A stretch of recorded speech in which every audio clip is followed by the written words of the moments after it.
Hey guys, welcome back. Thanks for joining me for another video. If you are new to my channel, my name is Stephanie. I am a life and relationship coach. If you have not already subscribed, please click on the subscribe button below and don't forget to click post notifications so you can be advised every week when I do upload a new video. This week we are here for the fellas. So fellas, this is for you. This video is all about how to avoid toxic women, and I think that this is huge because I did make one a while ago about how to avoid toxic men when you are kind of out there dating, and I got a lot of flack for not making one for you guys out there. So for all of the guys that are following, watching right now, this one's for you. So one of the things that's really huge when you guys are out there dating is, and again, just like the video for toxic men, this video is also geared towards women as well. You can definitely watch this and gain some tidbits as well. But I think that there are certain things that women do that men don't, and vice versa. But number one for you guys out there, observe her behavior. And this is really, really important. So when we are observing someone, we are seeing if this person is what we're trying to attract and being really honest with ourselves on whether or not she is that person. So whatever she's giving you, whatever she's showing you, you need to match it with what is the standard? What is the woman that I'm looking to attract into my life? And is this person capable of being this woman? And being really honest with yourself in that process. That is absolutely huge. The next thing is asking her questions. Now, this is great because I think for women, we like to be asked questions. You know, how are you doing? How do you feel? What's going on with you? You know, all of those things. And two things will happen.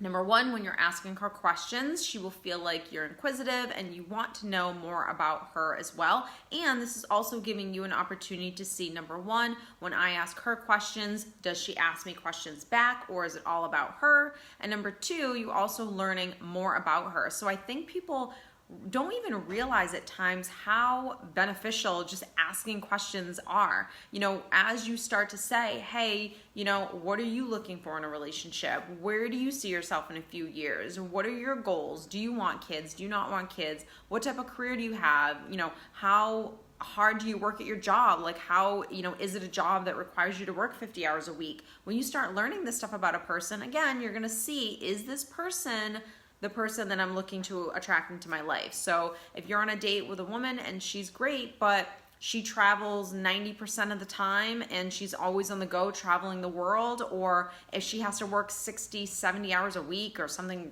crazy like that, and you know that you want to have dinner at 5 o'clock, maybe your values are not in line, and maybe she's more of that go-getter achiever and wants that type of a life and wants a partner that is flexible with her type of a schedule, and maybe you're not that person. So being really honest with yourself on what you want and who this person is, again, will always be beneficial to you in the flip side. Does she have her own life? And I think that this is just as important for men as it is for women.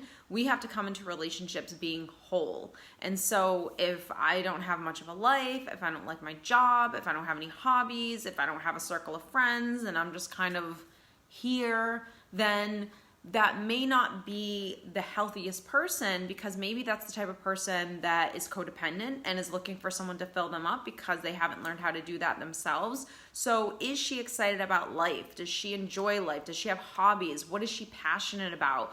You know, someone that isn't just letting life kind of approach them.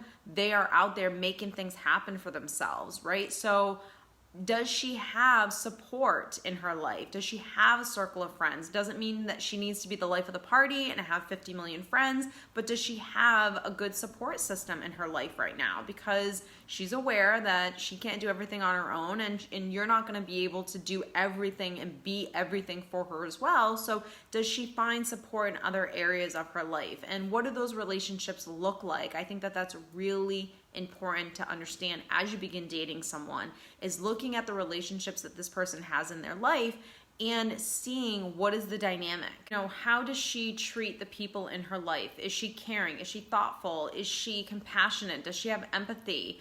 How does she treat the people in her life? And also, how do the people treat her? I think that that is a huge thing that a lot of people don't even really think about. The relationships that she has in her life and the friends that she has, are they abusive people? Are they manipulative? Is she aware of it? Does she just let people kind of walk all over her? I don't necessarily know if it's, quite frankly, a deal breaker, but it will show you who a person is and how they view themselves. So if you're looking for a healthy person, you want to be with someone that is able to really stand up for themselves, because that shows that they really love themselves, that they know how to emotionally and mentally take care of themselves. And that's who you want to attract if you're at that same level. One of the sure signs of someone who, a female especially, who is possibly narcissistic and really toxic and unhealthy for you, is they gossip, they take pleasure out of someone else's sufferings. They're very competitive, and really all of these things stem from a severe insecurity within this woman. So if I get off on hurting someone, if I get off on gossiping, if I get off on hearing that someone's not doing well and I'm doing better than them, that's not someone who's happy and whole by themselves. That's not a good, solid person. That's a person that comes from severe insecurity. And remember, whatever you see her doing to other people, she will do to you at some point. The next thing is a woman that is definitely someone who possibly is narcissistic or toxic is all about appearances. So remember, this isn't, oh, does she take care of herself? That's different than a woman who is completely superficial and wrapped up in appearances, things, money, power, things like that, right? So if you've been dating this woman for a couple weeks now and you have not yet seen her without any makeup on, if you have not seen her in just normal clothes and not all done up, that she can't just be herself, she's not comfortable just being her, it doesn't mean that she doesn't like to get dressed up and take care of herself. Go get her hair done, things like that. That's completely different. But is she not capable of just being real with you? So if that's the case, then you're probably never going to have that deep friendship connection with that person, because they're just a surface level person. They don't know how to go really deep because they're not comfortable in their own skin. All of that stuff is external, and it's a facade to mask really the insecurity that's going on inside. The next thing is, does she become angry when you go do your own thing? So this is a balance, because I'm a woman and I know that for most women, we just want to feel like you care. So we want to know that you're putting in the effort to take the time to nurture this relationship.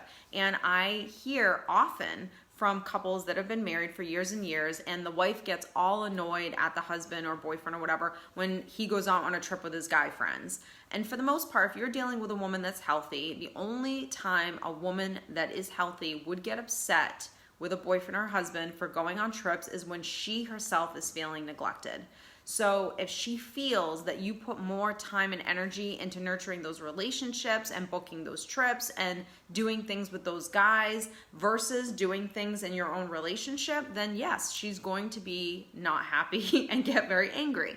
But if you know that you're nurturing this relationship, that you're being romantic, that you're taking her on date nights, that you're, showing her that she matters and you want to spend time with her, she's your best friend, then she should never get upset when you also want to have your own life and go do your own thing. So again, it goes back to, what does her life look like right now? Is she good? Does she have that circle of friends? Does she have her own life? Does she have her own hobbies? Does she have things that excites her in life?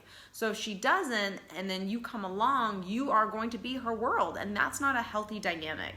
So what you're looking for is a woman that needs you, wants to be with you, but isn't needy. And again, a woman that becomes needy is either a woman that hasn't established herself and is good to go by herself, or a woman that, quite frankly, is being neglected and you're not putting in the time and energy to nurture your own relationship with her. The last thing is, how does she communicate when times are tough? So you guys are gonna get into disagreements. You guys are gonna have moments when you annoy each other. That's just gonna happen. How does she kind of show up? Does she completely shut down? Does she give up very easily and want to just break up over every little thing? How does she show up when times get tough? I think that's a huge indicator of someone's character, but also who she is as a person in terms of, where's this relationship gonna go? Because it's not gonna always be sunshine and roses. And if every time things get hard, she just shuts down and breaks down, then this relationship isn't gonna work. Or it could you could stay together forever, but it's not gonna be a healthy, joyous relationship where you're able to really communicate and work through your issues and problems that you may have along the way. So seeing how she handles these little tidbits, these little disagreements that happen not early on in a relationship, but over the course of the first year, you're going to start really seeing who a person is. The honeymoon phase is not starting to fade because we always want it to last forever, but real life is starting to happen. And so when real life starts to happen, how does she show up? And again, she's not perfect, neither are you, but for the most part, do you two kind of mesh well together and you're able to resolve things fairly quickly? Or does she harp on things or not tell you what it is that she's really feeling? And I think that women tend to do that often, is they are not really honest with what they expect out of their partner, and so they don't know how to always verbalize their standards and what it is that they want. They don't often tell their partner how I think, what I feel. They just become a little passive aggressive, or they shut down. Men can do this as well. It's not just a woman thing. And when they shut down, there's no real communication, and really what that is just giving up. So I hope that has helped you guys out there understand women a little bit better, and also to understand what things you have to look for when you are out there dating. I think what we're trying to find is our best friend, right? We're trying to find the person that we can enjoy life with. And I think when you put more of an emphasis on what you value in a relationship and not sometimes just the physical, you will find the best relationships for you. If you have liked this video, don't forget to give it a thumbs up, and I will see you next week.